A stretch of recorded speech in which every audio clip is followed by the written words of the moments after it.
Hi everyone. Last வீடியோக்கு எல்லோரும் ரொம்ப சப்போர்ட் பண்ணியிருந்தீங்க. Thank you so much.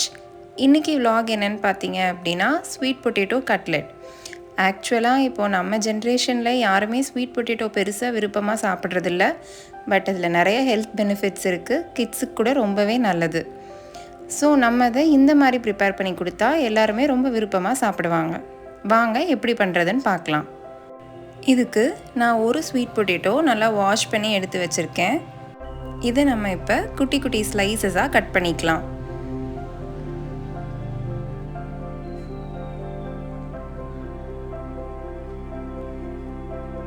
உங்களுக்கு எந்த அளவுக்கு வேணுமோ நீங்கள் அந்த அளவுக்கு ஸ்லைசஸ் போட்டுக்கோங்க.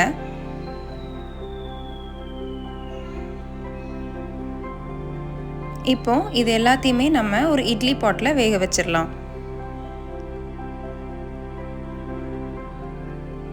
இப்படி ஒன்று ஒன்றா எடுத்து வச்சுருங்க.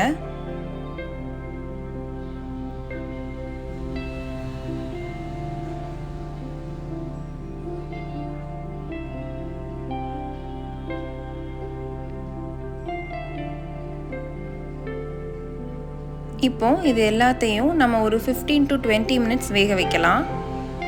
இப்போ 15 to 20 மினிட்ஸ் ஆயிடுச்சு. நல்லா வெந்துருச்சு. இது ஆறுனதுக்கப்புறமா இது எல்லாத்தையுமே நம்ம பீல் பண்ணி எடுத்து வச்சுக்கலாம்.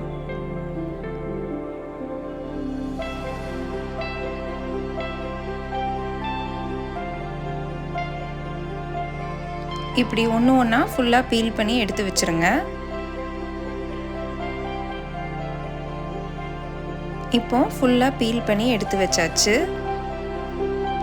இதை நம்ம மேஷர் வச்சு நல்லா மேஷ் பண்ணி எடுத்துக்கலாம். இப்படி நல்லா எல்லா சைடும் நல்லா மேஷ் பண்ணி எடுத்துருங்க. மேஷ் பண்ணதுக்கப்புறமா இதுக்கு தேவையான இன்க்ரீடியன்ட்ஸ் எல்லாமே நம்ம ஆட் பண்ணலாம். இப்போ ஒரே ஒரு மீடியம் சைஸ் பிக் ஆனியனை குட்டி குட்டியாக நறுக்கி நம்ம இது கூட ஆட் பண்ணிக்கலாம். அப்புறம் ஒரே ஒரு சின்ன சைஸ் சில்லி அதையும் ஆட் பண்ணிக்கோங்க. அப்புறம் கொஞ்சோண்டு இஞ்சி பூண்டு பேஸ்ட். நான் இஞ்சி பூண்டு பேஸ்ட் இன்றைக்கி இடித்து ஆட் பண்ணியிருக்கேன். அப்புறம் கொஞ்சம் கொத்தமல்லி அதையும் குட்டி குட்டியாக நறுக்கி இதோட ஆட் பண்ணிக்கோங்க. இப்போ நம்ம இது கூட தேவையான ஸ்பைசஸ்லாம் ஆட் பண்ணிக்கலாம். இப்போ சும்மா ஒரு அரை ஸ்பூன் சில்லி பவுடர், ஒரு 1/4 ஸ்பூன் அளவுக்கு கரம் மசால், கொஞ்சம் பெப்பர் பவுடர், அதுக்கப்புறமா தேவையான அளவுக்கு சால்ட் ஆட் பண்ணிக்கோங்க.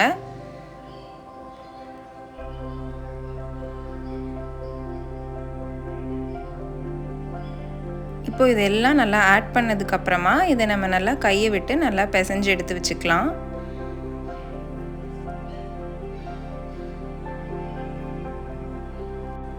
இப்போ இது எல்லாம் நல்லா சேர்ந்து பைண்ட் ஆகிறதுக்கு நம்ம இதில் ஒரு 1.5 ஸ்பூன் அளவு கார்ன்ஃப்ளவர் மாவை ஆட் பண்ணிக்கலாம். கார்ன்ஃப்ளவர் மாவை ஆட் பண்ணிவிட்டு அதையும் எல்லாத்தோடு சேர்த்து நல்லா பிசைஞ்சு எடுத்து வச்சுருங்க.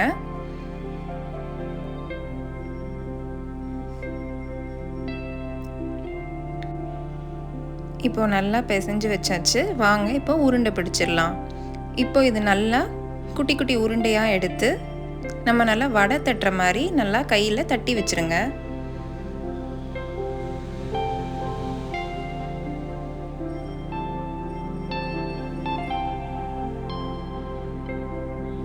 ரொம்ப பெரிய உருண்டையாக எடுத்துட வேண்டாம், அப்போ தான் ஈஸியாக வேகும். மீடியம் சைஸாகவே எடுங்க. இதே மாதிரி எல்லாமே நம்ம தட்டி எடுத்து வச்சுக்கலாம்.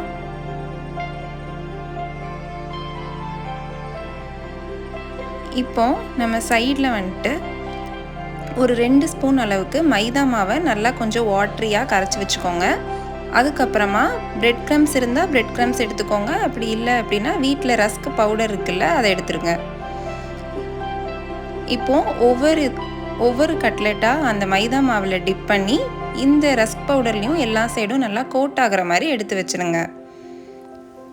இதே மாதிரி எல்லாத்துக்குமே பண்ணிடுங்க.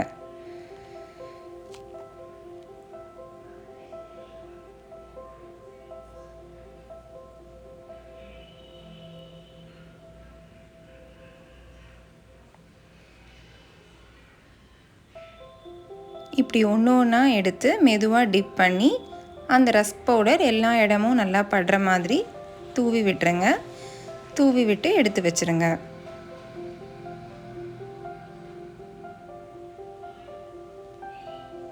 ஓகே, இப்போ எல்லாமே நல்லா கோட் ஆகி எல்லாமே நம்ம எடுத்து வச்சிட்டோம். இப்போ நம்ம ஃப்ரை பண்ண ஸ்டார்ட் பண்ணிடலாம்.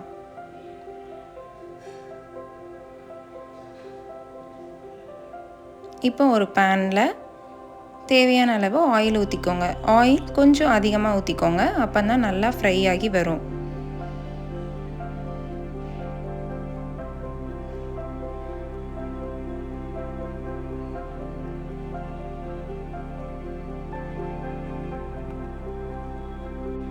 இப்போ ஆயில் நல்லா ஹீட் ஆகட்டும். ஹீட் ஆனதுக்கப்புறம் நம்ம கொஞ்சம் கொஞ்சமாக போட்டு பொரிச்சு எடுத்துடலாம். இப்போ ஆயில் நல்லா ஹீட் ஆயிடுச்சு. இப்போ நம்ம தட்டி வச்சுருக்க ஒவ்வொரு பீஸாக போட்டு ஃப்ரை பண்ணி எடுத்துடலாம். கொஞ்சம் மீடியம் ஃப்ளேமாக வச்சு ஃப்ரை பண்ணி எடுத்துக்கோங்க.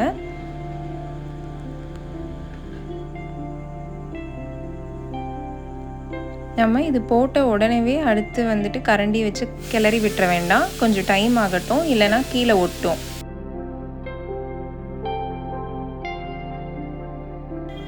போட்டு ஒரு 2 மினிட்ஸ் கழித்து இன்னொரு சைடு திருப்பி விட்டுருங்க. அப்போ தான் 2 சைடும் நல்லா ஃப்ரை ஆகும்.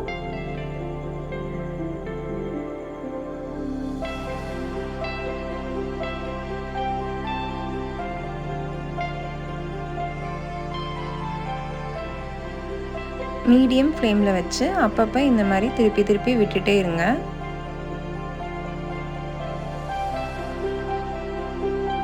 இப்போ நல்லா ஃப்ரை ஆயிடுச்சு. நம்ம இந்த ஸ்டேஜில் நம்ம வெளியில் எடுத்துடலாம்.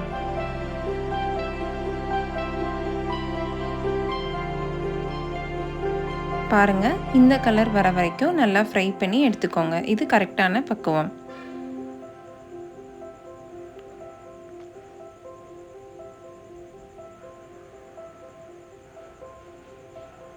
இப்போ பாருங்கள், நம்ம கட்லெட் எவ்வளோ கிறிஸ்பியாக இருக்குன்ட்டு.